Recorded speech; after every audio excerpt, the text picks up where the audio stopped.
Look who's back. Funny, isn't it? The moment I disappear, everybody suddenly becomes brave. Everybody has an opinion. Everybody has a theory. Everybody suddenly knows exactly what happened. He's finished. He gave up. That channel is dead. He disappeared. Oh, I heard you. I just wasn't listening. There's a difference. You see, when I went quiet, you thought I lost. You thought silence meant defeat. You thought the absence of noise meant there was nothing happening. But that's the funny thing about people who don't understand patience. They think if they can't see you moving, you must not be moving. So while you were celebrating my disappearance, I was watching. While you were counting the days since I was gone, I was watching. While you were whispering that I wasn't coming back, I was deciding exactly when I would. And now, I'm back. And apparently, some of you aren't very happy about it. Good. I would have been disappointed if you were. Because nothing is more entertaining than watching somebody celebrate your downfall, only to discover you were never actually down. You just stepped away from the stage. You just stopped giving everybody a front row seat to your life. You just became quiet long enough to see who was celebrating your absence and who was actually hoping you'd return. And now the curtain is opening again, slowly, very slowly, because I want the people who laughed the loudest to have front row seats. I want the people who were so confident that I was finished to sit there and watch me continue.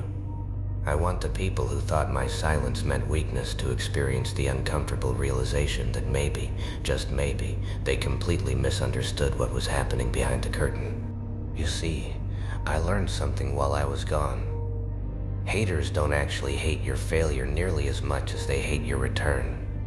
Your failure makes them comfortable, your disappearance makes them confident, but your comeback makes them nervous, because now they have to explain why the person they declared finished is standing right in front of them again, smiling, calm, completely unbothered, and somehow even more dangerous to their little narrative than before. That's the part they don't understand. I didn't come back because I needed anybody's approval. I didn't come back because I needed the people who doubted me to apologize. I didn't come back because I needed to prove every single person wrong. I came back because I wasn't finished. That's it. No dramatic explanation, no desperate announcement, no begging for attention, no long apology tour. Just one simple fact: I'm still here. And somehow that simple fact is driving certain people absolutely insane. Isn't that adorable? You thought you could bury somebody simply by talking about them long enough. You thought repeating "he's done" would magically make it true. You thought your opinion was a verdict.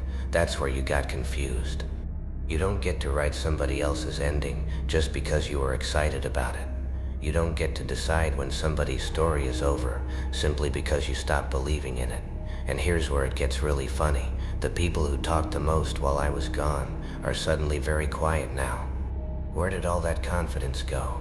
Where did all those jokes go? Where did all those predictions go?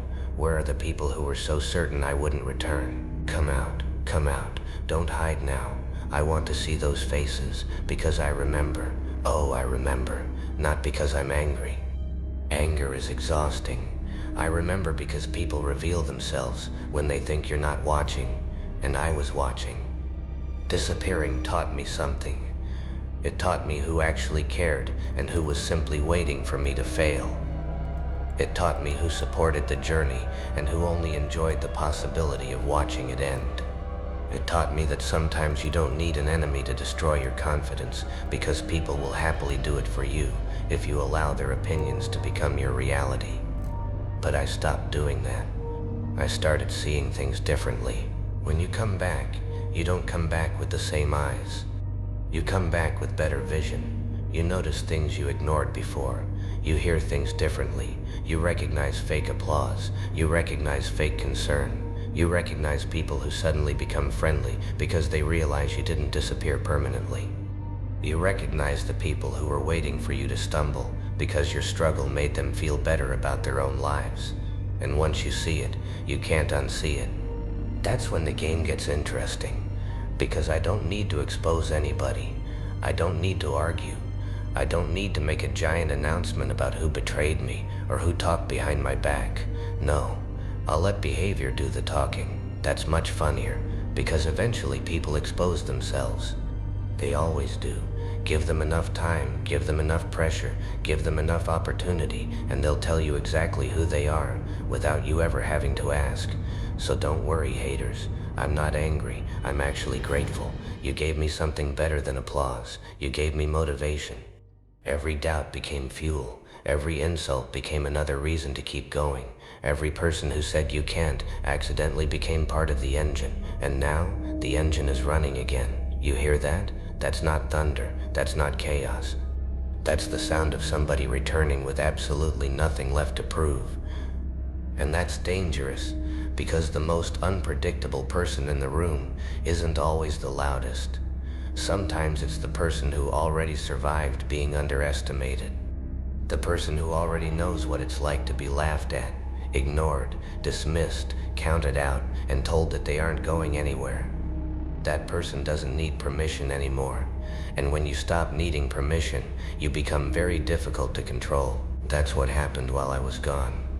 I stopped caring about being understood. I stopped worrying about whether everybody approved. I stopped trying to convince people who had already made up their minds. And that's freedom. Beautiful, ridiculous freedom. Because once you stop trying to convince the haters, you can finally start entertaining yourself. And trust me, I'm entertained. Look at them. The same people who said I wouldn't return are watching every move. The same people who said nobody cared are suddenly checking the comments. The same people who laughed at the silence are suddenly wondering what comes next. Oh, you want to know what's next? That's the best part. I don't have to tell you. You get to wait. You get to wonder. You get to speculate. You get to sit there refreshing the page like a nervous little detective, trying to figure out what I'm planning, while I simply keep creating, keep moving, and keep building. Because that's the difference between us. You're watching, I'm building. You're talking, I'm moving. You're predicting, I'm deciding. And while you're busy trying to figure out whether I'm really back, I'm already somewhere you weren't expecting. That's how comebacks work. They're not announcements, they're evidence. You don't say you're dangerous, you become impossible to ignore. You don't tell people you've changed, you let them discover it. You don't argue with the people who doubted you, you make their old opinion irrelevant.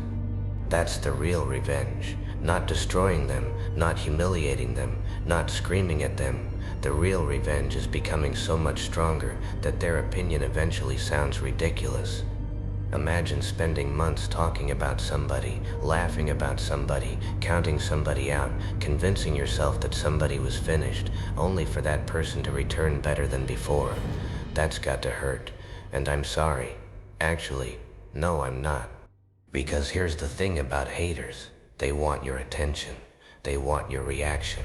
They want you angry. They want you explaining yourself. They want you defending yourself. Why?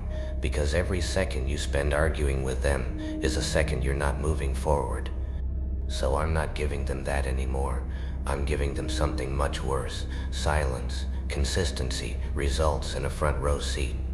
Let them watch, let them stare, let them wonder, let them ask each other how I'm still going, why I didn't quit, and why I somehow seem even more confident than before.